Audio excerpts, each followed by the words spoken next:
So I've been teaching for over 15 years, and I can tell you that I have gone through a lot of lesson plan templates. Do you guys remember when your choices were the blue one or the green one? And gone are the times of when you were writing in pencil and you accidentally put the students' names out of order and you had to start all over from the beginning.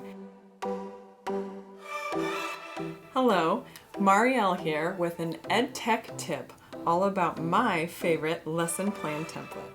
I know there are a lot of ways to lesson plan. There's daily, weekly, monthly, at a glance, and you can go into a lot of detail or just a quick overview. However, today I'm going to show you what I use when I teach a similar subject over multiple periods or blocks. For example, 3 periods of 6th grade English and 2 of pre-algebra. More like a single subject middle school or high school teacher. However, if you're an elementary school teacher and you teach throughout the entire day all the subjects, you could easily adapt this lesson plan to fit your needs. I've also entered time codes in the description box if you want to skip to specific sections to learn more about it. A few notes about why my lesson plan looks the way it does. First of all, it's online, and the reason for this is simple. It's easy to edit. I can also access it from lots of different places. So if I start my lesson planning when I'm at school and then want to finish it later, I just access it online. Additionally, if I'm out sick or I need a sub and I need to send it to somebody, it's really simple. I just share the document with them. I don't need to worry about whether it's out and ready on my desk or if they'll read it or receive it in time. I also like to organize my lesson plans in monthly folders.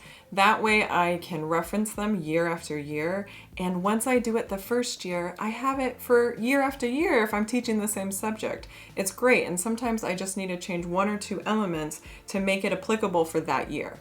Lastly, it might look a little more detailed than some other lesson plan templates, and I do that for a couple of reasons.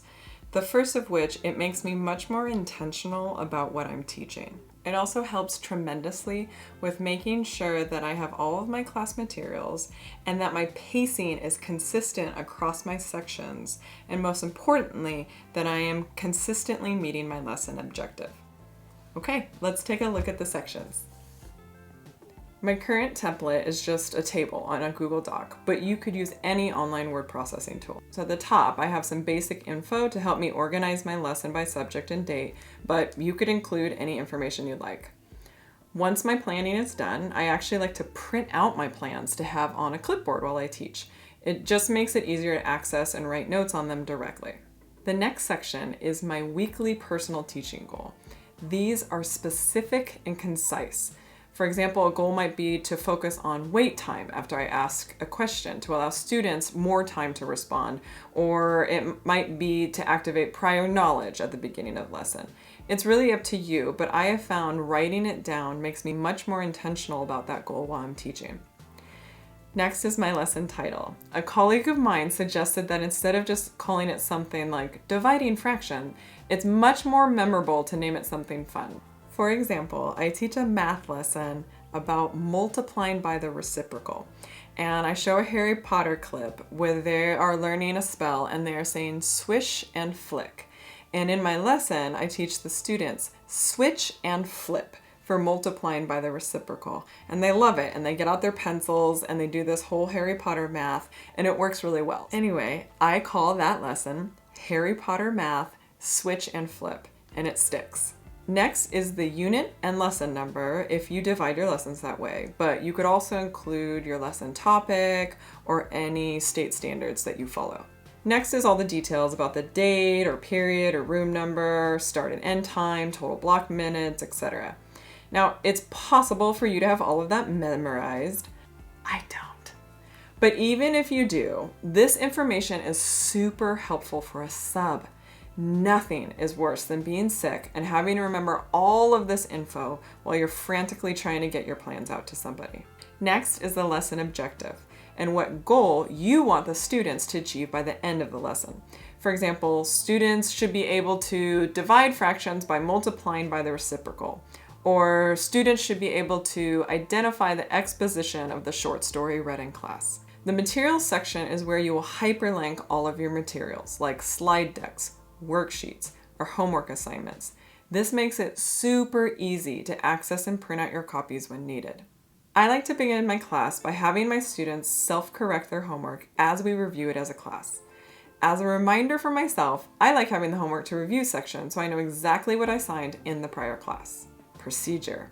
Now, here's the bulk of the lesson planning. This is the script for what I'm going to teach in the lesson.